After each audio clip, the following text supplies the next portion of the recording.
Temos agora o lag. Estamos no ar. Boa noite a todos. Para quem não me conhece, meu nome é Silvânia, sou uma das administradoras do Espaço Olavete e da página Conservadores Up. Boa noite, professor Olavo, tudo bem? Boa noite, Silvana. Boa noite, Mauro. Tudo bem? Tudo bem, graças a Deus. Boa noite, Roxane. Boa Gente, noite, Silvânia. eu Boa acho que a noite, gente não está no Mauro. ar. Eu acho que a gente não está no ar ainda. Não? A gente está ao vivo aqui pela janela do Hangout, mas a gente não está aparecendo no YouTube ainda. Ah, não? Não, tô esperando aqui para ver se a gente entra. Se alguém Tá. puder. Tá Opa, ok? estamos entrando. Entramos. Podemos Estamos no reiniciar. ar? Estamos no ar. Estamos. Boa noite a todos. Boa noite, professor Olavo, tudo bem? Boa noite, tudo bem? Boa noite, Roxane, tudo bem? Boa noite, Silvânia. Boa noite, Mauro. Boa noite a todos. Mauro, quero agradecer pela sua contribuição para que esse hangout acontecesse de maneira... Você contribuiu de maneira 100%. Professor Olavo, obrigada por ter aceitado o convite. É um prazer, é um prazer. Quero agradecer também a todos que participaram de uma forma ou de outra, divulgando o banner do evento e mandando suas perguntas. Infelizmente, não teremos aqui a presença da Cris, porque houve imprevisto, mas ela deixou sua pergunta de maneira carinhosa. Professor Olavo, o porquê do tema amor, né? Diferente de todos os hangouts que a gente tem visto por aí ultimamente, eu tenho percebido quantas pessoas perderam o amor ao próximo, até mesmo amor próprio.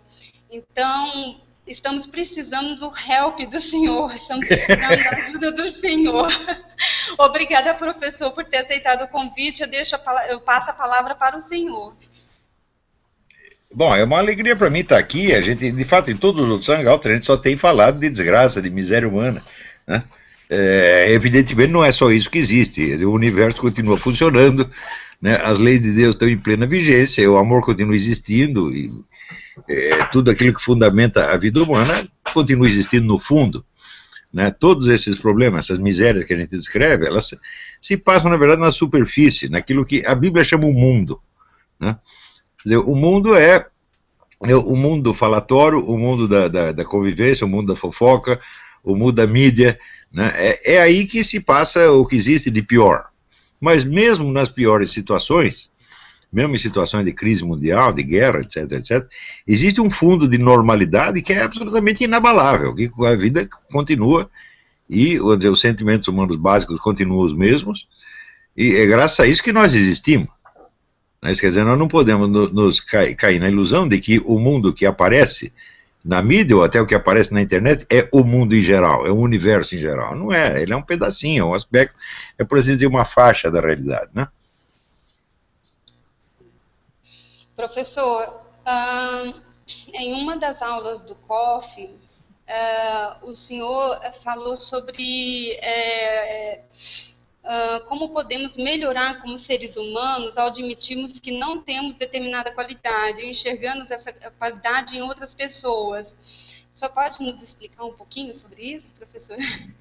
Você vê, a quase totalidade das pessoas se conhece muito mal, muito pouco. Quer dizer, vive como se estivesse tateando no escuro, tá certo? E, evidentemente, se apega a imagens, a fantasias que dão naquele momento uma impressão de segurança, de conhecimento e de domínio da situação.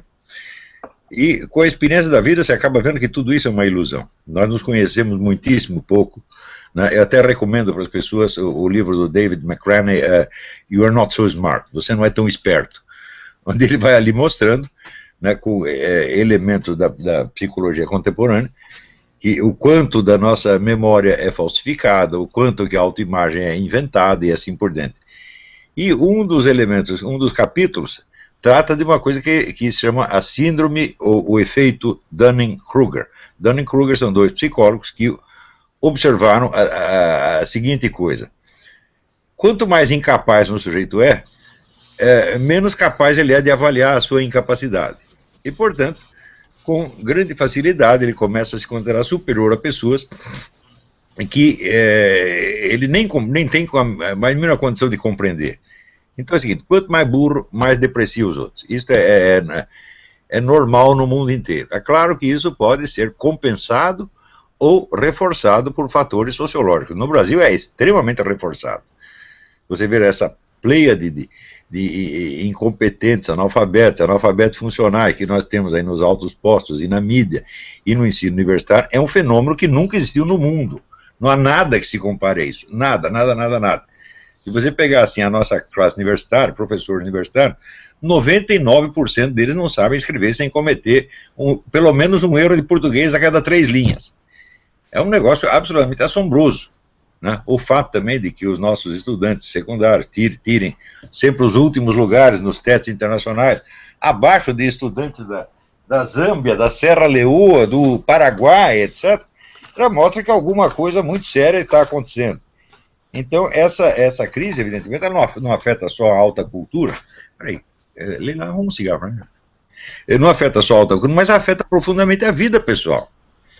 Quer dizer, não é só uma crise da inteligência superior. Não, é uma crise do entendimento da vida no dia a dia. As pessoas não entendem o que está acontecendo, não entendem suas próprias vidas e, portanto, não chegam a um nível mínimo de maturidade para poder tomar decisões, entender o que se passa.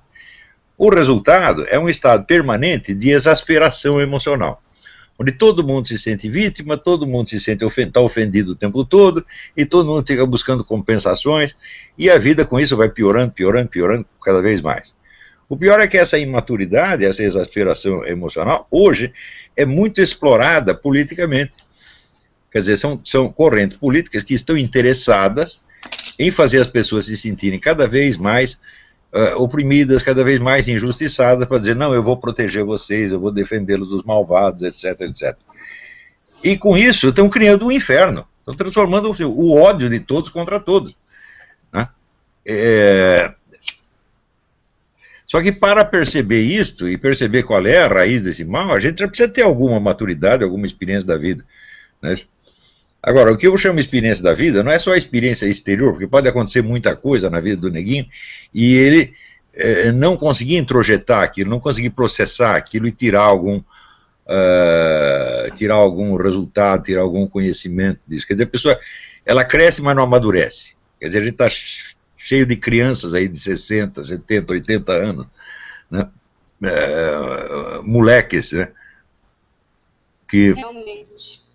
Então, nesse panorama, você falar de amor é até um negócio utópico, porque para grande parte das pessoas o amor é apenas uma coisa, é um ideal, uma coisa idealística que elas nunca vão alcançar, porque elas não vão poder saber o que é isso, não vão poder vivenciar isso.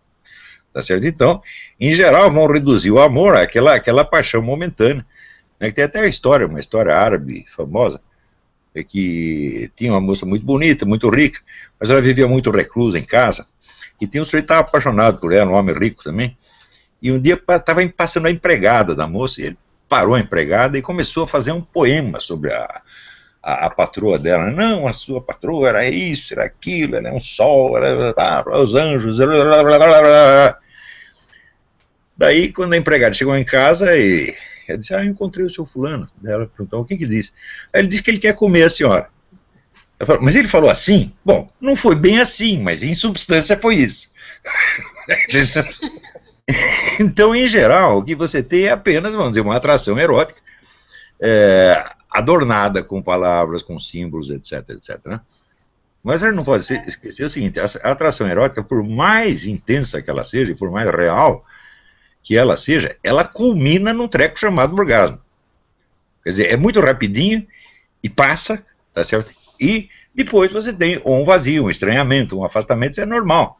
É o negócio do latino, do omne animal post coitum triste. Quer dizer, todo animal depois do coito fica triste. Então, quer dizer, enquanto você está naquele processo de excitação, você vê a sua companheira de uma certa maneira. Depois que passou o orgasmo, você vê de outra. Bom, então você tem duas impressões completamente contraditórias. Tá certo? Mas o fato é o seguinte, uma impressão é causada, vamos dizer, pela excitação sexual, e a outra é causada pelo cansaço e pelo refluxo, por assim dizer, refluxo da maré. Tá certo? Então, mas a pessoa continua a mesma. Foi a sua impressão que mudou. Quer dizer, entre aquela impressão paradisíaca do começo e a impressão tediosa, ou às vezes até deprimente, que se segue, existe uma pessoa de verdade, que não é bem uma coisa e nem a outra, que é um mistério, uma coisa que nós não sabemos exatamente o que é. Ora, é só quando nós aprendemos a amar esta coisa misteriosa, que não depende de nós, é que nós chegamos, vamos dizer, na escala verdadeira do amor. Né? Antes disso, são só impressões, onde você está usando o outro como se fosse um personagem do seu teatrinho mental. Então, num determinado momento, ela representa tudo que existe de mais maravilhoso. Por quê? Porque o sujeito está excitado sexualmente. E no outro instante, ela representa, vamos dizer, o tédio, a tristeza, a depressão. Por quê? Porque ele está cansado. Né? Então, todos os seres humanos experimentam isso. Né? E eu não sou muito trouxa nessa coisa. Eu logo percebi que era assim. Eu estou vendo a pessoa de duas maneiras diferentes. Eu devo estar enganado nas duas vezes. Né? Porque, independentemente do que eu estou imaginando dela, alguma coisa ela é na realidade. E cadê esta coisa? Né? Então eu vi, ora, a gente, na verdade, não está se relacionando com a pessoa, está se relacionando com duas impressões subjetivas que a gente tem. Né? Mas por trás deve haver uma pessoa real. Tá certo? E eu acho que o amor começa aí. Começa quando você admite que o outro é alguém que existe independentemente de você, independentemente das impressões que você tem, independentemente do que você está sentindo. E que tem lá os seus próprios sentimentos, a sua própria vida interior, a sua própria profundidade, etc, etc. E quando você começa a se interessar por isso, é isso que eu chamei, já num estudo do texto antigo, eu chamei a contemplação amorosa. Quer dizer, você olhar o outro querendo que ele seja aquilo que ele é, sem você querer alterá-lo. Fala, não, eu quero saber quem é essa pessoa mesmo, de verdade, sem que a minha imaginação a altere, sem que a enfeite, nem a deforme, nem nada. Então você ter, vamos dizer, todo o respeito pela integridade ontológica da outra pessoa. Ela é alguém que não depende de você, não foi você que criou, não foi você que inventou, tá certo? E uma pessoa pela qual você passa pela vida dela por um momento, pode ser até muitos momentos, mas ela continua independente de você, tá certo? E ninguém morre junto, né? Todo mundo morre sozinho, todo mundo nasce sozinho e morre sozinho, tá certo? Portanto, existe esse mistério do outro, entendeu? Que pensando bem, é a coisa mais maravilhosa dessa vida. Porém, como as pessoas agem muito, ligam demais para o seu impulso emocional, seja positivo, seja negativo, não chegam a pegar a apreender esta realidade do outro. Entendeu?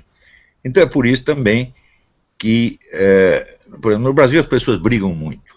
Né?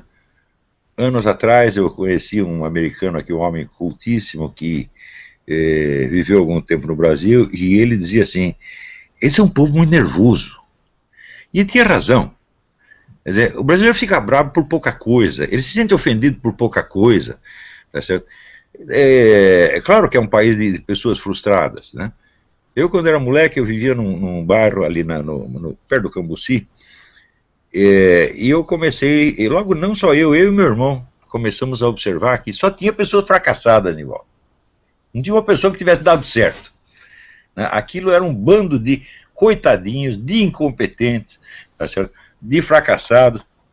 E a gente olhava um para o outro e falava, pô, nós estamos ferrados aí, porque os adultos estão tudo assim. Né? E a gente tinha muita dó das pessoas. Né?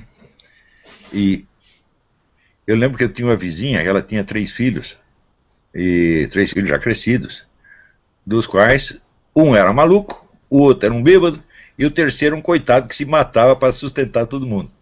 De vez em quando, o maluco e o bêbado tinham acesso e brigavam, e a velhinha vinha desesperada. A nossa era o único telefone que tinha na rua, naquele tempo, né? Telefone era uma raridade. Então ela entrava em casa falando, dona Anice, posso telefonar para o psicopata? Né? E daí o meu irmão, ele não sabia se ria ou se chorava. Mas eram todas as pessoas assim, os coitadinhos. Em uma sociedade de coitadinhos, vamos dizer, o amor é uma raridade. Em geral, o que você tem são fantasias, são emoções, são desejos que simulam para a pessoa, simbolizam o amor. E, de fato, alguma coisa do amor tem, são aspectos simbólicos, sinais do amor, mas não são amor efetivamente, né? Então entra aí a paixão e o amor, né? A primeira pessoa, ela também, agora vamos falar assim, no amor de homem e mulher, o homem primeiro, ou a mulher imagina, eles imaginam uma pessoa tal, aí entra a paixão. Mas se não houver um amor, isso não permanece. A paixão, ela é passageira. Ela dura um mês, uma semana, ou até mesmo anos, né? Mas ela é passageira. E se não houver realmente um amor, a pessoa aprender a conviver com com os defeitos, aprender a gostar até mesmo dos defeitos da outra pessoa, esse amor não permanece. Não é, olha, é pior do que você está falando, porque a paixão não é só que ela é passageira. Toda paixão traz consigo a paixão contrária, a paixão oposta. A paixão funciona como vaso comunicante, sobe e desce. Então, por exemplo, se eu estou tremendamente apaixonado pela pessoa, eu já começo a ficar com medo de que ela não tenha uma paixão idêntica por mim. Então já começa uma espécie de cobrança e já existe um fundo de medo e, portanto, de ódio. Essas coisas sempre vêm junto. Tá entendendo? Então, a paixão, ela indica a possibilidade do amor, ela chama você para o amor, ela desperta, mas entre ela e o amor, o caminho é imenso. Tá entendendo? Então, só quando nós percebemos que a paixão é uma coisa que está dentro de nós apenas, que não diz respeito a outra pessoa, está ali a fulaninha, eu tenho uma paixão por ela, mas isso não afeta ela em nada, isso está se passando tudo dentro da minha cabeça, não é uma relação verdadeira ainda, está entendendo? Então são coisas que eu imagino. Então eu imagino que ela é maravilhosa e que seria ótimo eu ter alguma coisa com ela, e no instante seguinte eu começo a pensar, mas será que ela vai me aceitar? Será que ela vai me querer? Acho que não, ela é uma orgulhosa, uma filha da puta, horrível, eu não gosto mais dela. É assim, quem não sabe que é assim? Né? Só que tudo isso se passou na minha cabeça, não é uma relação verdadeira. Tudo isso é um processo eminentemente masturbatório, tá entendendo? Tudo se passa no recinto fechado de um cérebro e de um imbecil. Tá? Então, daí até o amor, o caminho é muito longo, mas muito longo. Né? Olha, eu vou dizer quando começa o amor. O amor começa quando você entende que o outro é um mistério inabarcável. É um mistério insondável. Eu vou te dizer por que é um mistério. Se você pensar assim, pensa uma pessoa que você gosta, pensa seu marido, sua mãe, o irmão. Veja como a imagem da pessoa que aparece na sua mente é simplificada e esquemática. Você não consegue fazer uma imagem, nem uma imagem física, assim, como se fosse fotografia. Não é isso? Isso quer dizer que se você fica uns anos longe da pessoa, a imagem física vai apagando e se reduzindo ao mero esquema. Se você tenta pensar na pessoa, você só consegue pensar um aspecto dela de cada vez. Por exemplo, você tenta visualizar a pessoa. Então você vai visualizar ela numa certa posição, com uma certa roupa, fazendo uma certa coisa. Mas ela não é só isso, ela tem uma vida inteira atrás. Você não é capaz de imaginar a vida inteira dela. Então, isso quer dizer que tudo o que nós pensamos dos outros são aspectos, são fragmentos. Mas nós sabemos que existe uma pessoa de verdade por trás daquilo. A gente não se contenta com os fragmentos. Todos nós sabemos. Isso quer dizer o seguinte: o outro ser humano, nós podemos conhecê-lo, assim, na convivência real, mas nós não podemos pensá-lo. Ele não é um objeto do nosso pensamento. Está entendendo? Quer dizer que só conhecemos o outro na convivência real. Tudo que nós pensamos do outro é só pedaço, é fragmento. E se você tomar esse fragmento como se fosse a verdade, aí você está caindo na mentira. Se você não sabe que é só fragmento, né? Então, isso quer dizer que o outro é uma coisa que é transcendente a nós. Ele está para além de nós, está para além do nosso pensamento, está para além do nosso alcance, e, no entanto, nós o conhecemos. Ele vem para nós, nós convivemos, e no instante que convivemos, sabemos que estamos convivendo com uma pessoa inteira. Uma pessoa que tem toda, vamos dizer, a densidade de uma vida inteira. Ela foi gerada, ela nasceu, ela cresceu, ela sofreu, ela passou por mais isso, mais isso. Não dá nem para contar a história inteira do outro. Não dá para contar nem a nossa, quanto mais a do outro. E quando nós tocamos a pessoa ou a vemos, nós sabemos que tudo isso está lá. Nós não confundimos a pessoa real com a imagem que aparece na nossa cabeça. Então, isso quer dizer, o Kant dizia, existem coisas que nós podemos pensar, mas não podemos saber. Eu digo ao contrário, ô cretino. Há coisas que você pode saber, mas não pode pensar. Coisas que jamais se reduzem a um conteúdo da sua consciência, porque são coisas que estão no mundo real e que só podem ser conhecidas no mundo real. Entendeu? E o outro ser humano é isto. Nós só podemos conhecê-lo na realidade dele, não no nosso pensamento. E por mais que você conviva com a pessoa, e por mais coisas que você saiba dela, você não esgota. Entendeu? Sempre existe uma realidade que está para além de você. E na hora que você vê isto, é que você quase se prosterna diante do mistério do outro. Diz, olha, o que está aí é uma coisa ilimitada, uma coisa que eu não poderia inventar, uma coisa que eu não tenho capacidade de inventar, e que, no entanto, existe e fala comigo, tá certo? E tem um eu, e a gente, em certo momento, se encontra, tá certo? Então, isto é uma maravilha da existência humana. Mas poucas pessoas chegam a desfrutar disso, por quê? Porque elas se apegam nas imagens passionais, positivas ou negativas, e ficam cultuando imagens que só existem na cabeça delas. Você está entendendo? Então não chega a captar esse mistério do outro, que é a maior maravilha que tem na vida humana. Professor, como eu falei, né, a Cris deixou uma pergunta e, dando sequência, eu vou ler a pergunta da Cris para o senhor. Partindo da ideia de que o amor também correção, correção, orientação e não significa bajulação ou conveniência, qual conselho o professor dá para quem tem a mania de entender uma crítica de conteúdo como ofensa ou como sinal de inveja ou perseguição? Bom, sempre que a gente tenta corrigir uma pessoa, em muitos casos nós estamos apenas tentando ajustar a realidade da pessoa a uma imagem que nós fazemos dela, tá certo? Isso evidentemente nunca dá certo. Então, eu acho que para você começar a corrigir uma pessoa, primeiro você precisa saber o que ela realmente pode ser e o que ela realmente quer ser. E só adianta você corrigi-la em nome dessa esperança que já está dentro dela. Eu não posso forçar uma pessoa a ser o que eu quero que ela seja, mas eu posso ela ser o que ela no fundo quer ser. É só isso que funciona. Está entendendo?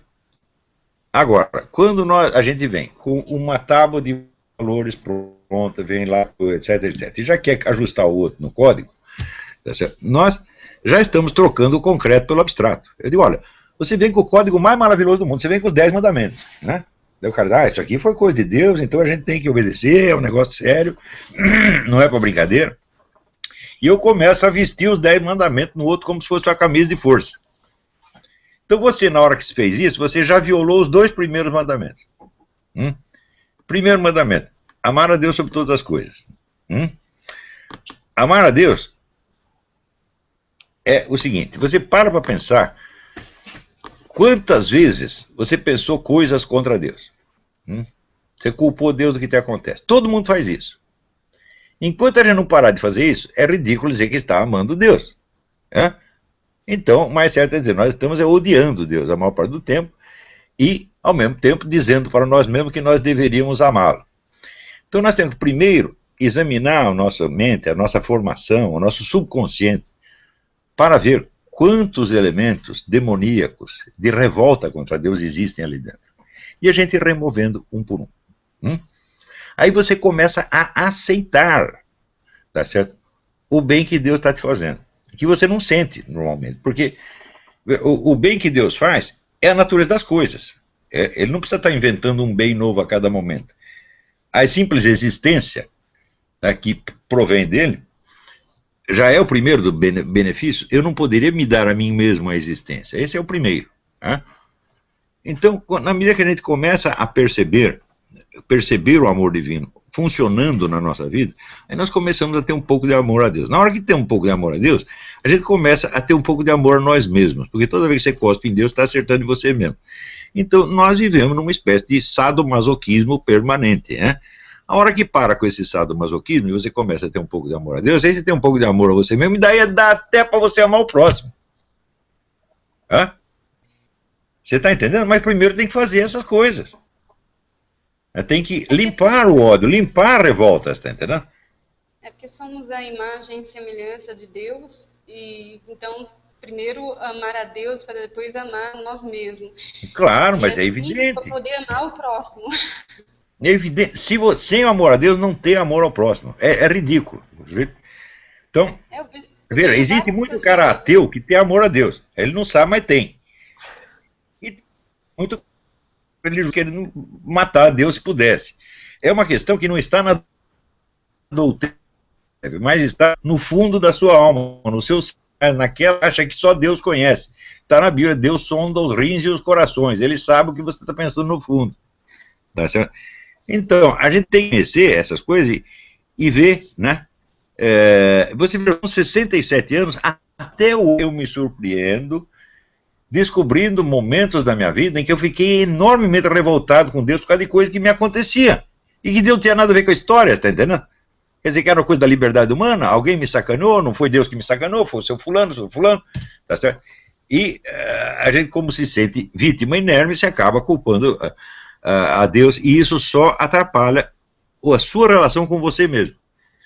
Porque o fato é o seguinte, nós só nos conhecemos através de Deus.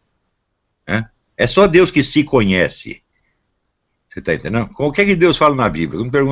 Moisés pergunta, quem é você? Ele diz, eu sou o eu sou. Isso quer dizer que Deus é um ente totalmente personalizado.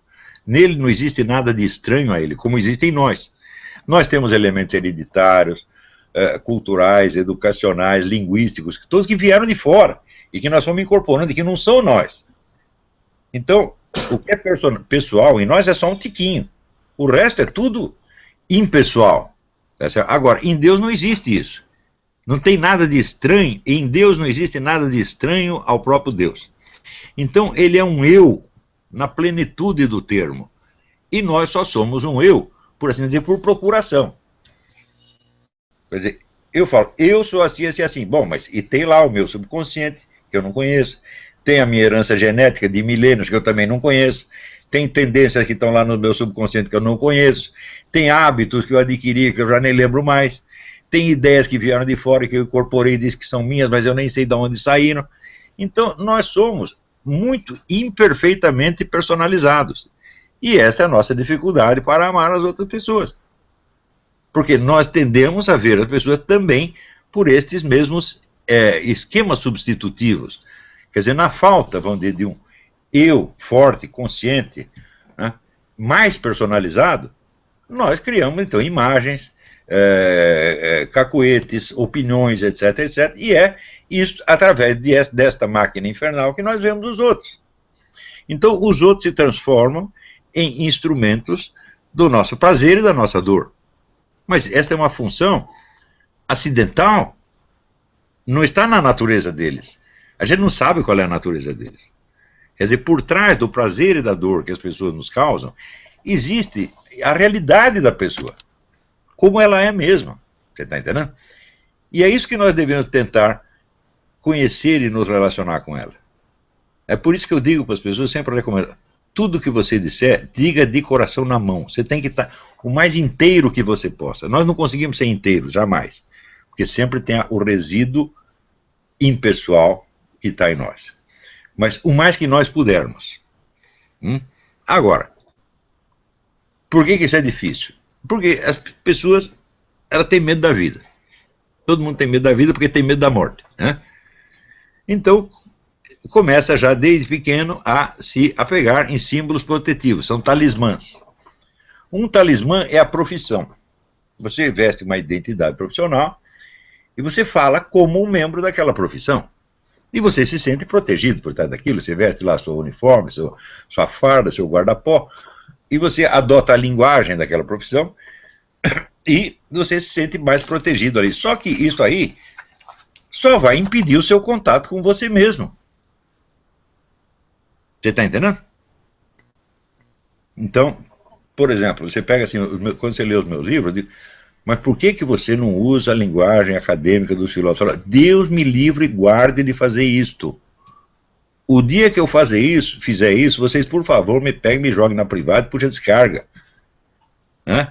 Porque o esforço da gente, de todo escritor, é falar desde o coração. É um negócio que falava o Saul Bellow. Você tem os ideólogos que lidam com ideias, doutrinas, etc, etc. Você tem os escritores que lidam com impressões autênticas, impressões verdadeiras. Tentar exprimir as coisas do jeito que você as percebeu. Né?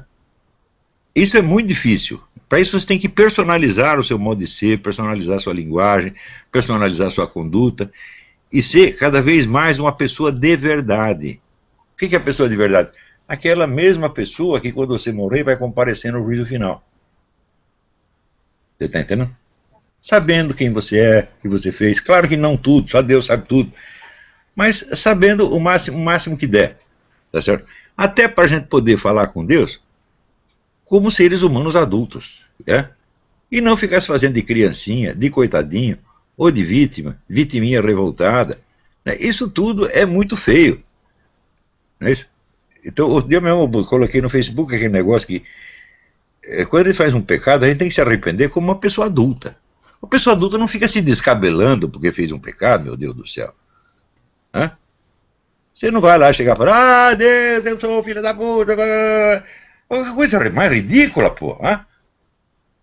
Você tem que falar coisa séria, rápido, né? A própria igreja ensina que na confissão você tem que ser sumário, rápido, tá certo? E genérico, e tentar passar por cima daquilo o mais rápido possível, e não ficar, não confundir o arrependimento com o remorso. O que é remorso? Remorso significa remorder-se. O nego se morde e depois volta a morder no mesmo lugar e fica fazendo sofrer. E achando que Deus está gostando disso e que vai achar lindo. Né? Quando, na verdade, isso é uma palhaçada demoníaca. Então, às vezes ele pede perdão a Deus e, na verdade, ele não está pedindo nem de coração, ele pede perdão para ele mesmo, né? Ele acaba pedindo perdão para ele mesmo e volta a cometer o mesmo pecado. Não, já está cometendo nessa mesma hora. O perdão protocolar, né? Já está cometendo, quer dizer, aí isso é um drama que não termina nunca, você está entendendo? E da onde vem isso? Isso vem do fato de que as pessoas, pais, mães e educadores, pegam as crianças e começam a vestir em cima delas uma carapaça de regras morais. Digo, olha, para uma criança entender uma regra moral, ela precisa ter um eu, pelo menos um eu desenvolvido. Antes dos 5 anos não tem. Então, o que você manda uma criança de até 5 anos fazer, ela não vai fazer o que você está mandando fazer, ela vai fazer o que você está fazendo. Criança até essa idade só aprende pela imitação. Se você grita com ela, não faça mais isso, o que ela aprende? Aprende a gritar. Não adianta, o que você diz, o conteúdo que você diz não tem importância, importa o que ela vê você fazendo. Então, todo bichinho aprende por imitação. O ser humano, o bichinho humano também. E o que ele vê o pai fazendo, o que ele vê a mãe fazendo, é o que ele vai fazer. Então você chega lá com a Bíblia, com os 10 mandamentos, tá certo? E dá uma bronca neles com toda a razão teológica do mundo, o que ele vai aprender? Vai aprender a dar bronca. É só isso que vai aprender. A formação da criança, ela começa a partir então dos 5 anos, dos 6 anos? Pelo menos 5 anos. Quer dizer, o que tem que fazer com a criança até os 5 anos? Fazer com ela tudo o que você quer que ela faça. Não ensine nada, simplesmente faça. Dê todo o carinho do mundo, dê atenção, seja gentil, seja educado com a criança. Está entendendo? Quer dizer, ser educado com a criança é uma coisa básica. Né? Não grite, por exemplo. Outra coisa, não, se você quer dar uma bronca na criança, às vezes você não aguenta dar bronca, mas não dê na hora que você está bravo. Porque na hora que você está bravo, você está apenas exprimindo o seu sentimento. Tá certo? É um sentimento ruim. O que ela vai aprender? Vai aprender a exprimir o sentimento ruim. Agora, se você espera mais um pouquinho, eu digo, olha, em vez de você dar aquela bronca naquele momento, você dá no outro, você talvez consiga até transmitir alguma coisa para ela. Na base, num tom de conselho, coisa assim, talvez até funcione. Mas descarregar suas emoções em cima de uma criança, a própria Bíblia diz, não atormente seu filho. Você atormenta o bichinho, ele vai aprender a atormentar você. Você está criando ali um pentelho, entendeu? Que vai te atormentar pelo resto da vida. Então, o problema, não existe código moral. Veja, Jesus diz que só tem os 2 mandamentos centrais, amar a Deus e amar o próximo. Né? Não há outros mandamentos que se sobreponham a estes. E a primeira coisa que as pessoas querem fazer quando ensinam moral é pegar toda a moral e sobrepor a esses 2 mandamentos. Você está entendendo? Então já começa a inverte tudo. Você está entendendo? Pelo desejo do quê? Da onde vem o desejo de você moldar a criança moralmente? É porque o neguinho nasceu, você já começa a pensar, esse aí é tão ruim quanto eu e eu não posso deixar que ele mostre isso para ninguém. Então eu quero encobrir os meus defeitos em cima da criança. Ué, como é que você sabe? Você sabe quantos espermatozoides tem num saco humano? São milhões. Você sabe qual foi que saiu dali? Você não sabe, você não tem a menor ideia. Então você não sabe o que aquela criança é. Ele é um desconhecido, ele é um mistério, ele é uma surpresa. Então tem que deixar o neguinho crescer numa atmosfera de amor, de proteção. A coisa principal que você dá para a criança é ensiná-la a ter segurança, confiança no pai e na mãe, para ela poder ter confiança em si. Isso é a coisa principal. As regras morais podem ficar para depois. Você está entendendo? Uma vez o Orlando Vilas Boas, sabe aquele que era da FUNAI, que lidava lá com os índios, né? Descobridor de tribo de índio, ele me contou uma história extraordinária, que tinha uma tribo do Xingu, o pessoal tudo saiu para pescar, e tinha um garotinho que ficou lá, e ele brincando com o fogo, tocou fogo em toda a aldeia. É tudo aquelas negócio de palha. Quando eles chegaram, estava tudo queimado. O que eles fizeram? Morreram de dar risada, apelidaram o menino de Capitão Fumaça e não fizeram mais nada. Que absurdo. Olha, eu acho que isso está muito saudável.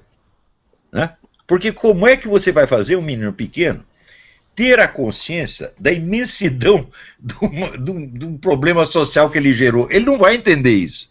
Então, calma, com o tempo ele entende. O importante é que não traumatize agora, mais tarde ele vai entender. Tá certo? Então, o desejo de ensinar o outro é um problema sério. Né?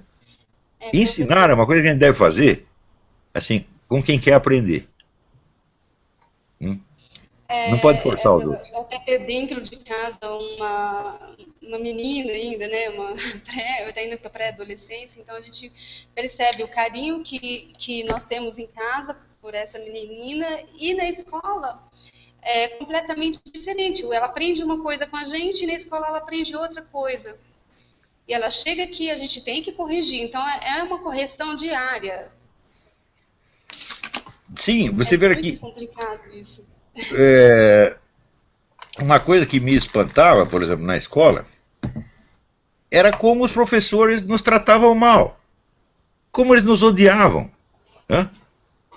Então eu olhava em volta e falava, eles são adultos, nós somos crianças. Não tem um deles que haja como um verdadeiro adulto. O adulto tem que ter o instinto de proteção em cima da criança.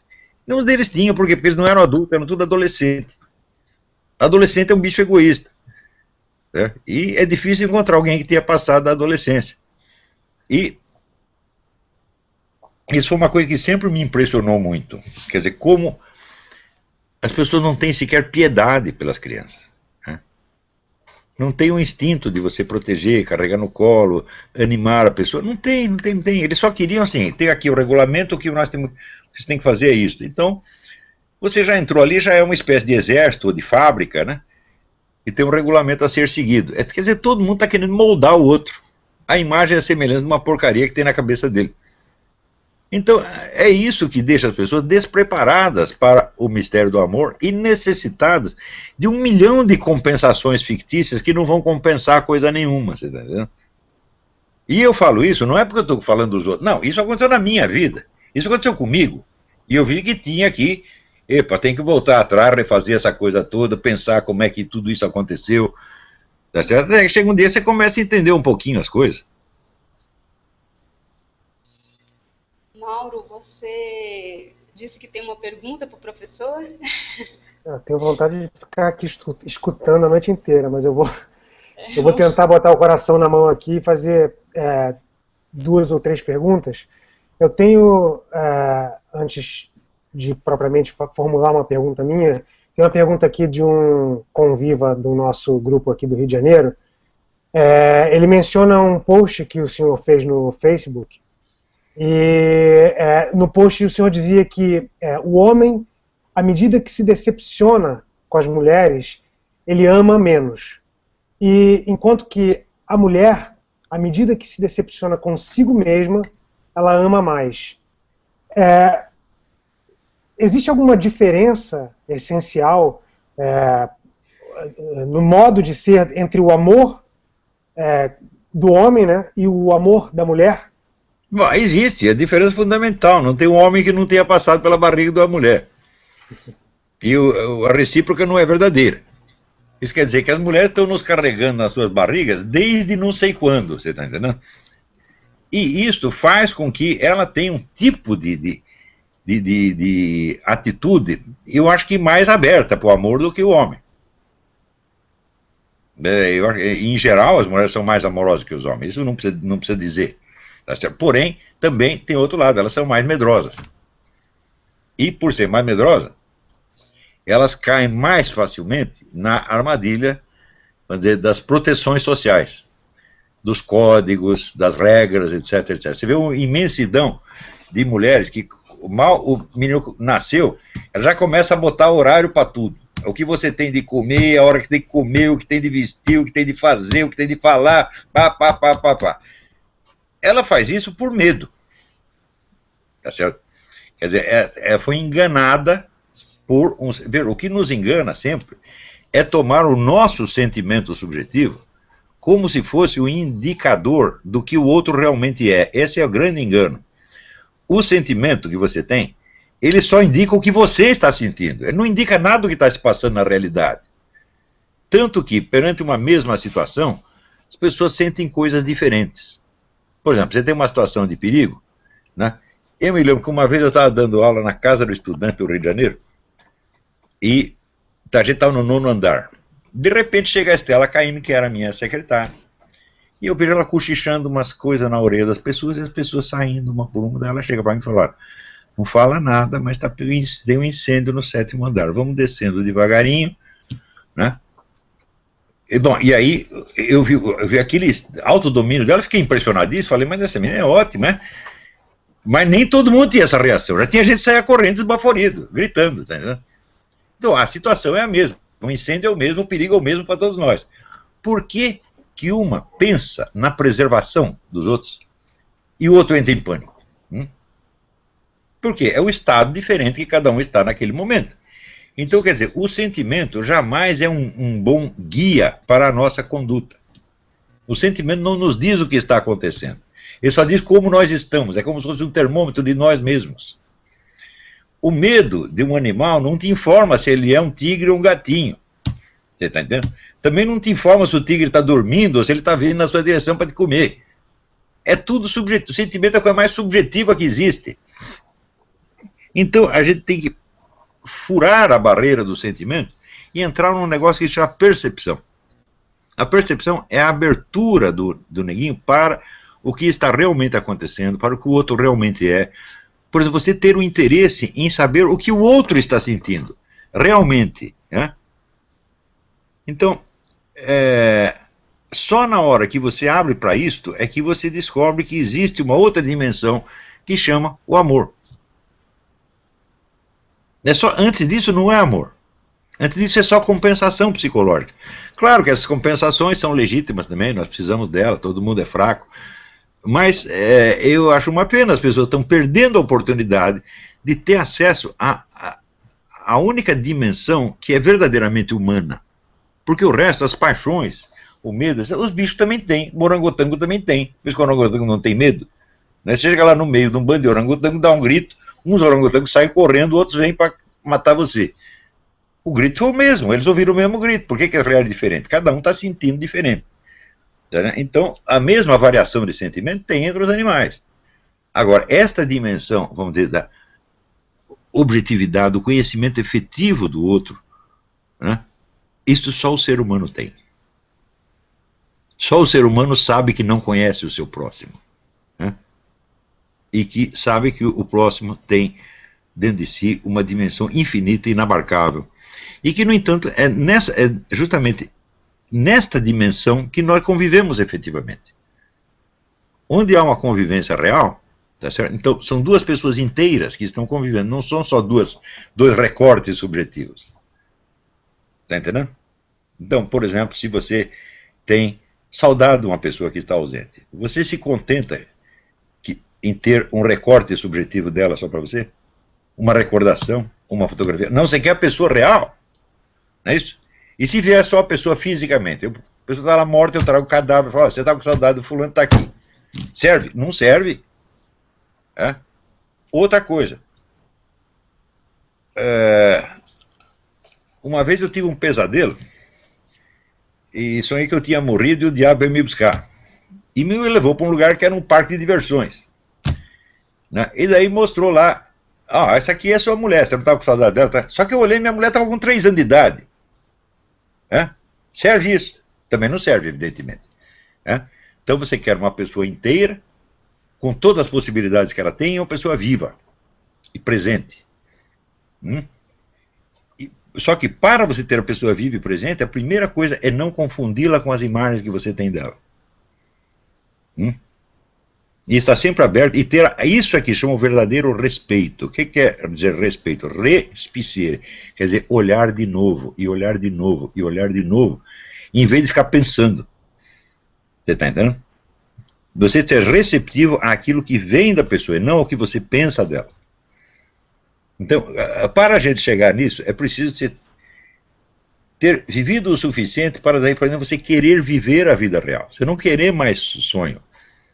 Eu também vivi de sonho, imaginação, a maior parte da minha vida. Só que eu digo, vai que palhaçada, porra. Vou parar com isso. Quer dizer, por que eu tenho que viver num mundo que eu imagino que sei como funciona, quando na verdade eu não sei nada? Eu estou num mundo em aberto, onde eu não sei nada que está acontecendo, não tenho controle nenhum de nada, mas eu estou vivendo nesse mundo já faz 50 anos, e até hoje não me aconteceu nada de gravemente mal. Então, gostar de estar aberto, não só ao outro, mas ao universo real. Você está entendendo? Às vezes as pessoas estudam livros de, sei lá, cosmologia, astronomia, física, e acham que conhecem o universo. Não, você está conhecendo esquemas que a mente humana criou para medir e comparar o que acontece. Mas o universo verdadeiro é aquele no qual você está fisicamente. É o universo real. E nem toda a ciência do mundo dá conta disso e não vai dar conta jamais. Está entendendo? Então cada ciência só vê um pedacinho, quando junta várias delas é apenas uma junção de pedacinhos, mas o universo real continua aí. Então a gente se abrir para o universo real, com todo o seu mistério, com toda a sua complexidade, e gostar disso. Está entendendo? Às vezes você saber que você não está entendendo nada, igual eu não estou entendendo nada, e nem por isso o mundo vai acabar. Mas quando você vai dormir, tem um filósofo francês chamado Alain, ele dizia, ninguém conseguiria dormir se não acreditasse que todos os problemas podem ficar para amanhã. Não é isso? Então, todo dia nós dormimos, quer dizer, nós vamos dormir, nós não vamos cuidar do universo. Enquanto isso, o universo estará à sua própria mercê e vai continuar funcionando tudo normalmente, sem a sua contribuição. Isto é uma maravilha.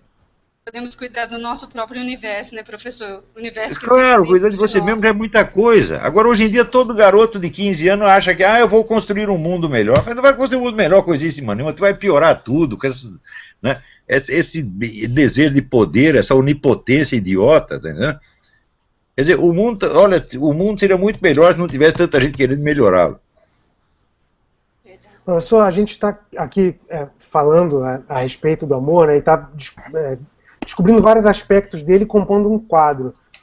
Mas é possível que a gente consiga uma definição sintética dele para trabalhar? Não, né? Não, pelo seguinte. Não, porque o amor é o próprio Deus, e como diz o apóstolo, nele vivemos, nos movemos e somos. O amor não é um objeto do nosso conhecimento. É a atmosfera na qual existimos, e que só pode ser conhecido por participação, não por uma imagem que você forma na sua cabeça. Por exemplo, quando eu vejo um objeto, está aqui, isso aqui é um objeto, é um copo cheio de café. Este é um objeto que está colocado para um sujeito. Mas o amor, assim como Deus e o universo, não é um objeto que esteja dentro de mim. Se eu o concebo como objeto, eu falsifiquei tudo. Ele não é um objeto. Ele não está diante de mim, eu é que estou dentro dele. Está entendendo? Então, aquilo que nos abrange só pode ser conhecido por participação consciente. Quer dizer, você tomar cada vez mais consciência da sua participação nessa outra dimensão que te transcende. Em vez de querer dominá-la intelectualmente, que é impossível. Está entendendo? Do mesmo modo, o amor de uma só pessoa já é uma coisa que te transcende. Está entendendo? E que só pode ser conhecido por participação. Não, nós não podemos dominar essa situação mentalmente. Não é possível isso. Talvez por isso que Perdão. Não, Silvana. pode continuar, Mauro. Mas talvez por isso que o amor seja uma coisa realmente tão intangível, tão difícil de se falar a respeito, e quem mais consegue chegar próximo disso são os poetas, são os músicos. E qual a relação? Alusivamente, eles não estão tentando apreender intelectualmente. Então, a única maneira de apreender intelectualmente o amor é você apreender a situação, não ele como objeto, mas a situação real na qual ele te colocou. Aprender a sua situação dentro dele. Isso sim, isso é possível. E qual a relação? Quer dizer, você confessar dizer, que o amor divino é aquilo que te abrange, te contém, te criou, tá certo? Te mantém, tá certo? E você vivenciar isso como realidade e saber que os outros também estão dentro disso. Você vê, por exemplo, o ser humano, ele tem essa capacidade de se examinar a si mesmo, de se compreender como agente criador dos seus atos. Quer dizer, você exercer a liberdade no sentido metafísico. Olha, tal coisa eu vou fazer porque eu quero, fui eu que decidi. Não existe uma causa atrás de mim que me determine a fazer isso. Então eu sou, em parte, o agente criador da minha vida. Não sou um agente criador total como Deus, porque estou limitado por condições objetivas externas e internas também. Mas parcialmente sou criador. Então existe sempre no ser humano um jogo entre a liberdade que ele exerce e a sujeição aos fatores externos e internos que o limitam. Então, a gente pode continuamente estar tomando a medida disso e exercendo a nossa liberdade de maneira consciente. Só o ser humano pode fazer isso. Agora, acontece o seguinte, todos os seres humanos podem fazer isso. Então, isso quer dizer o seguinte, Deus é um ente que nunca foi criado, um ser que nunca foi criado e que sempre criou. Nós somos seres que um dia fomos criados, mas que também criamos. É aquela famosa divisão da natureza do Scott Erickson em 4, né, a natureza que não é criada e cria, aqui é criada e cria, aqui nem é criada nem cria, tá certo? E aqui é criada e cria, que somos nós, tá certo? Então, cada um de nós é um foco criador. Você está entendendo? São bilhões de focos criadores. Então, você entende que esta imensa criatividade humana, que não criou a si mesma, ela tem uma fonte que é uma criatividade eterna, infinita. E é dentro dessa criatividade que nós estamos. Você está entendendo? As pessoas que tentam resolver o problema, vamos dizer, por exemplo, evolucionismo e criacionismo, tá certo? Eles se enganam, todos eles se enganam, porque eles estão todos tentando conceber Deus como um objeto de conhecimento. Quando não é um conhecimento só por participação. Isso é que nem o peixe querer saber o que é água e que ele dá uma definição de água. Fala, definição ele não tem, mas ele sabe que está dentro da água. E isso é o máximo que ele pode saber. Tá certo? Então, assumir a sua condição de ser aquático, tá certo? Com o máximo de intensidade de consciência que você possa. Isto é o conhecimento que nós temos que ter. Na hora que temos isto, entendemos que os outros também são assim. Então, começamos a vê-los como eles realmente são. Está entendendo? E entendemos, sobretudo, que podemos modificá-los muito pouco. E só podemos modificá-los quando eles querem e quando eles nos pedem. Você está entendendo? Então, eu só dou conselho para quem pede. Né? Mesmo assim, às vezes não adianta. Mas eu só ensino quem quer aprender. Tá certo? Se você pensar, mas a educação universal obrigatória é uma monstruosidade. Você está vendendo lixo para essa molecada? Né?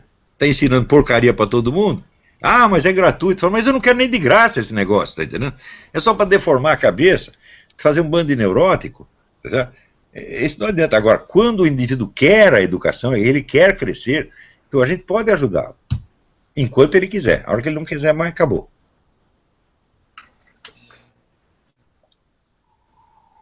Professor, professor, diante dessa onda da web revolucionária de direita, né, que carregam muitas vezes um discurso de ódio ao falar de assuntos delicados, nesse ponto, igualam-se aos esquerdistas, que só sabem disseminar ódio e discursar ódio sobre o mesmo. O senhor poderia falar algo afim para ajudar esses, jovens? Eu escrevi uma coisa no Facebook que eu acho que resume tudo. Eu escrevi o seguinte: ódio é viadagem. Entendeu? Quer dizer, é uma frescura. Porque você odeia um negro quando você não pode fazer nada contra ele. Agora, se você chegar e matar o cara, o seu ódio vai aplacar? Também não. Você está entendendo? Então, o ódio é uma dessas coisas, inteiramente uma imagem puramente subjetiva, que você está confundindo com o mundo. Tá certo? E o ódio é o maior sinal de impotência do ser humano. Porque quando você tem alguma coisa que te desagrada, tá falando, bom, você pode agir. Pare de odiar, vá lá e faça alguma coisa. Né? E se você vê que não dá para fazer nada, então a coisa está acima da sua capacidade, e não adianta você cuspir para cima. Né? Então, nós estamos aqui no mundo, não é para moldar o mundo à nossa imagem e semelhança. Nós estamos, em primeiro lugar, para aprender o que ele é. Olha o tamanho desse negócio, já olhou para cima? Já viu quantas estrelas tem aí, galáxias, etc, etc? Nós não conhecemos um bilionésimo disso aí. E o pessoal já quer mudar o mundo. Fala, mas você não sabe o que é o mundo, meu Deus do céu. Você quer mudar um treco que você não sabe o que é. Então, nós fomos postos neste mundo, em primeiro lugar, para absorver a criação divina, tá certo? E aprender com ela, e nós nos moldarmos à luz dela. Você vê, quando você nasce, quando você começa a aprender a andar, você está aprendendo uma coisa, desde o começo, já está aprendendo, moldando a sua percepção à luz de um elemento do espaço exterior, que são as 6 direções do espaço. Você vai aprender a direita, esquerda, em cima, embaixo, para frente, para trás. Se não aprender isso, você não vai aprender mais nada. Então, você vai aprender o que é uma coisa, por exemplo, estar em cima da outra, estar dentro da outra, estar ao lado da outra. Todas essas relações espaciais, elas existem no espaço em torno, e nós vamos assimilando e estruturando a nossa mente de acordo com isso. Daí vem as categorias gramaticais, as categorias lógicas, vem tudo isso. Eu acredito que nada está no cérebro humano. Né? Você olha o tamanho do universo e pergunta, bom, o que determina a estrutura da nossa inteligência, da nossa percepção? Quer dizer, o cérebro. E onde está o cérebro? É o mundo que está dentro do cérebro, ou o cérebro que está dentro do mundo? Então o cérebro está aprendendo com o mundo. Ele está assimilando as estruturas do espaço, do tempo, etc, etc, e aprendendo a perceber direitinho as coisas. Tá certo? Então, desde o início, nós temos que reconhecer isso. O universo é maior que nós. E nós estamos aqui para aprender como ele é. E dentro desse universo existe o ser mais misterioso de todos, que é o outro ser humano. Que nós não sabemos como ele é. E pior, nem temos a curiosidade de saber, já queremos moldá-lo desde o início, de acordo com as nossas necessidades, e daí dá tudo errado, evidentemente. Quer dizer, tudo isso aí é um esforço de poder absolutamente utópico. Por que todas as revoluções do mundo terminam em desgraça? Todas sem exceção. Você veja, a Inglaterra, por exemplo, ela veio progredindo devagarzinho, sem fazer revolução nem nada, tudo, né? Ganhando dinheiro, enriquecendo todo mundo, aperfeiçoando uma lei aqui, outra ali, e cresceu. Enquanto isso, a França fez a revolução, e daí foi uma série de revoluções e golpes de Estado, etc. Quanto tempo levou para a França ter uma democracia? Levou 100 anos depois da revolução. A Rússia fez a revolução só para tudo terminar num vexame colossal. Não é isso? A China teve uma revolução para quê? Para depois ir passar o chapéu para os americanos. Nós precisamos de dinheiro, está todo mundo passando fome. Esse negócio de querer mudar o mundo é coisa de imbecil. A esfera de ação humana é muito pequena. O que nós podemos agir de maneira real é pequeno. Você está entendendo? Por isso é o seguinte, eu só coloquei como objetivo da minha vida uma única coisa. Eu medi, fiz os cálculos, vamos ver o que eu posso realmente fazer. Bom, eu posso incentivar uma certa geração de pessoas a se tornarem intelectuais um pouco melhores do que esse que nós temos hoje. Isso é o máximo que dá para fazer. Agora o pessoal já chega querendo que eu faça planos para fazer a nova Constituição brasileira, um novo regime, vamos mudar tudo. Mas o que você pensa que eu sou, rapaz? O super-homem, o gostosão, Alexandre o Grande? Não, eu sou apenas o Olavo de Carvalho, já é alguma coisa. Eu não é que seja pouca porcaria ser o Olavo de Carvalho, não, mas é um bicho pequenininho, tá entendendo? Então, eu tenho que fazer aquilo que eu sei fazer, porra. Se todo mundo vê o que eu posso fazer realmente na vida, faz o cálculo e chega a uma conclusão e faça o que você quer fazer. Faça uma coisa boa, pequena, que esteja ao seu alcance. Agora, querer mudar o mundo, querer mudar o regime, etc. Bom, essas coisas elas mudam independentemente da vontade humana. São milhões de vontades que se entrechocam e produzem um resultado que ninguém queria. É sempre assim. É sempre assim. Posso fazer uma intervençãozinha de novo, Silvânia? Pode continuar, Mauro. Eu queria evocar aqui duas citações do professor. A pergunta que eu fiz, eu acabei de perceber que ela é uma pergunta ruim, mas eu vou assim mesmo fazer as citações e fazer uma provocação no final. As citações são as seguintes: o amor não é um sentimento, é um modo de ser. Sim. A segunda é: o verdadeiro amor antecipa a eternidade, saltando sobre a morte. Ela sacode e arrebata os corpos e as almas, muito além do que qualquer excitação sexual jamais pode sugerir. Sim. A hora que você começa a perceber o mistério do outro e você vê a infinidade que tem dentro do cara, que é absolutamente da pessoa, que é absolutamente inabarcável, você entende que aquilo tem uma dimensão eterna. Então o que você está amando na pessoa é a eternidade dela. Você não sabe se ela vai para o céu, vai para o inferno. Não estou falando de religião, estou falando de uma experiência real. A experiência real de você perceber que o outro é infinito. Agora, como é que nós podemos ser infinitos já em vida, quer dizer, inabarcáveis, se não tivéssemos uma dimensão de eternidade? Seria impossível. Agora, faça as contas, eu até botei isso no Facebook.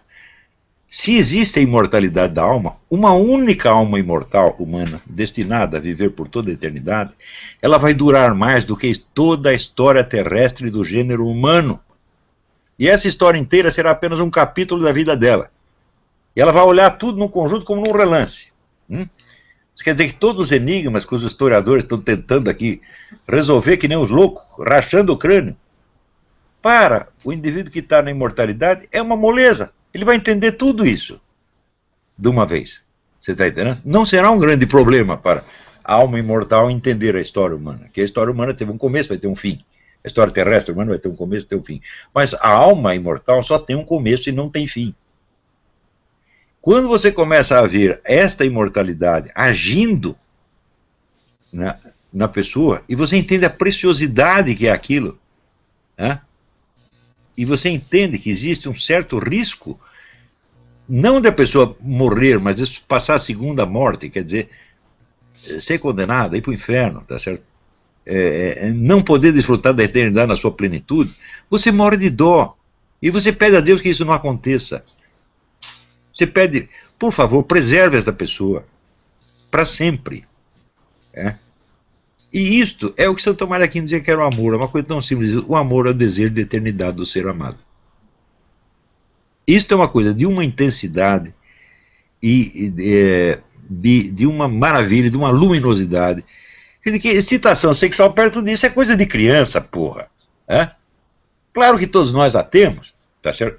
Porém, a excitação sexual pode ser usada para despertar isto que está para além. E pode ser usada para se esgotar em si mesmo, você tem ali o orgasmo e depois olha a mulher e fala, pô, mas ela não é tão bonita assim, pensando bem, é uma pentelha, o que eu estou fazendo aqui? O amor do ponto de vista humano é uma vontade Não, eu acho que o amor é a nossa constituição verdadeira, ele é a nossa natureza ontológica. E por isso ele não pode ser, vamos dizer, dominado intelectualmente, mas ele pode ser apreendido, vamos dizer, pela experiência e pela participação consciente.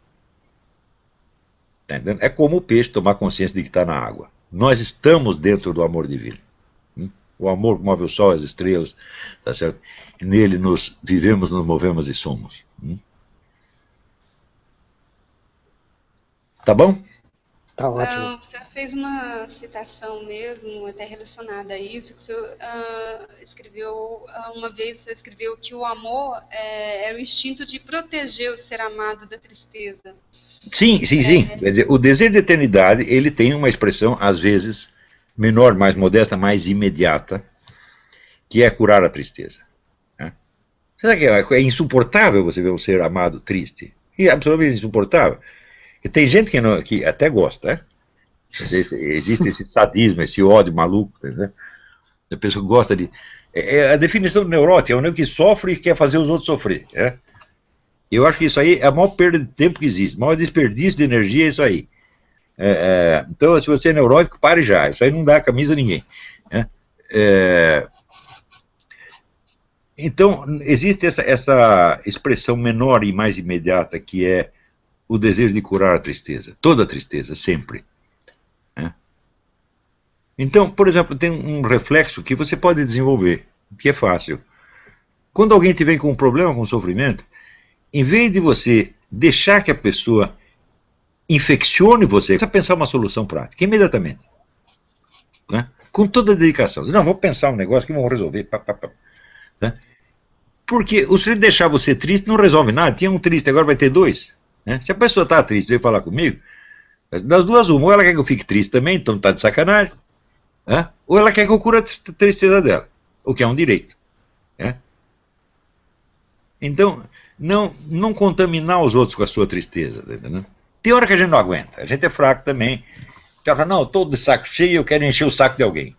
Tá certo? Acontece isso aí, mas não deixe isso ir mais de 2 minutos, tá bom?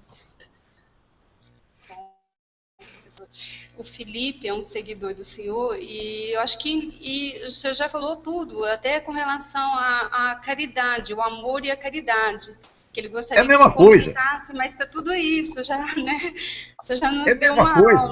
aula. É que, em geral, as pessoas vão dizer, quando elas usam a palavra amor, elas estão querendo dizer aspectos do amor. Eu digo, o amor não pode ser definido porque ele é a nossa condição existencial, é dentro dele que nós vivemos. Né? Você imagina, se nós estivéssemos vivendo dentro do ódio divino, nós já não existiríamos há muito tempo. Você entendeu?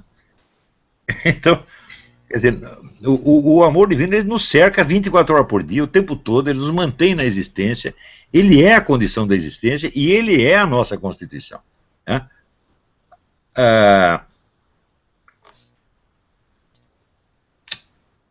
Mauro, como que está nosso tempo aí? A gente está em 1h10. Tem 1h10. Eu não quero ir muito longe, porque eu quero ver o hangout do Padre Duarte. Hein? Então, Mauro, você tem mais alguma pergunta? Eu estou satisfeito, quer dizer, satisfeito não, mas eu estou resignado em pararmos por aqui, se for o caso. Professor, nós queríamos mais o dia e a noite inteira de aula falando sobre amor, mas... Eu estou às ordens para voltar quando vocês quiserem. Eu quero agradecer ao senhor, professor, por ter disponibilizado do tempo do senhor, agradecer a Leila, a Roxane, que me atendeu de forma tão carinhosa. Professor, muito obrigada. Espero que esses jovens tenham assistido a aula onde o senhor falou sobre amor. E é isso aí, pessoal. Agradecer ao Mauro, muito obrigada, viu, Mauro, pela sua presença. Eu agradeço muito a vocês, Silvânia, Mauro, todos que tiveram a ideia, mesmo aqueles que não puderam participar.